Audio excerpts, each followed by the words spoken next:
Kejaksaan Agung RI mengungkapkan ada 20 perusahaan culas yang diungkap Satuan Tugas Penertiban Kawasan Hutan. Hal itu diungkapkan Jaksa Agung ST Burhanuddin dalam sambutannya saat penyerahan uang hasil denda atas pelanggaran administratif kawasan hutan di Gedung Bundar Kejaksaan Agung, Jakarta Selatan, Rabu, 24 Desember 2025. Burhanuddin menyerahkan hasil penguasaan kembali kawasan hutan tahap 5 dengan total luas mencapai 893.002,38 hektare dan uang hasil penagihan denda administratif kehutanan senilai Rp2.344.965.750.000 di Gedung Bundar Kejaksaan Agung, Jakarta, Rabu, 24 Desember 2025. Dia menyampaikan bahwa uang hasil penagihan denda administratif kehutanan oleh Satgas PKH tersebut berasal dari 20 perusahaan kelapa sawit dan 1 perusahaan pertambangan nikel.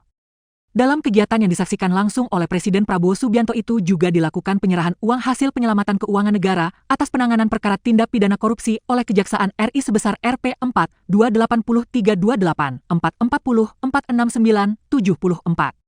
Uang triliunan rupiah tersebut berasal dari perkara ekspor CPO dengan tersangka Korporasi Musimas dan Permata Hijau senilai 3,7 triliun rupiah dan perkara impor gula senilai 585 miliar rupiah.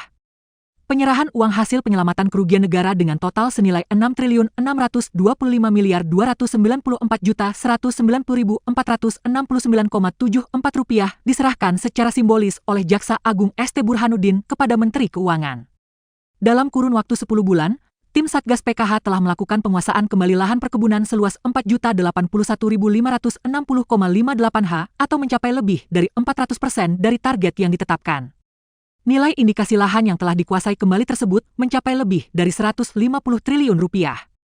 Satgas PKH selanjutnya telah menyerahkan lahan kawasan hutan hasil penguasaan kembali kepada kementerian terkait seluas 2.482.220,343 ha. Dengan rincian lahan perkebunan kelapa sawit seluas 1.708.033,583 ha diserahkan pengelolanya kepada PT Agrinas Palma Nusantara. Lahan seluas 688.427 ha yang merupakan lahan kawasan hutan konservasi diserahkan kepada kementerian terkait untuk dilakukan pemulihan kembali.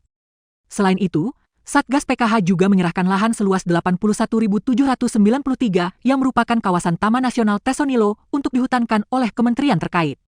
Dalam kesempatan tersebut, Jaksa Agung ST Burhanuddin juga menyampaikan apresiasi dan terima kasih kepada jajaran kementerian, lembaga terkait yang telah bersinergi dalam upaya penertiban kawasan hutan yang tergabung dalam Satgas PKH bentukan Presiden Prabowo Subianto.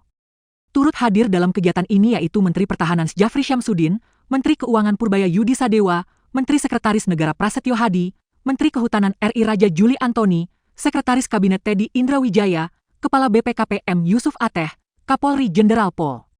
Listio Sigit Prabowo, Kepala BPI dan Antara Rosan Ruslani.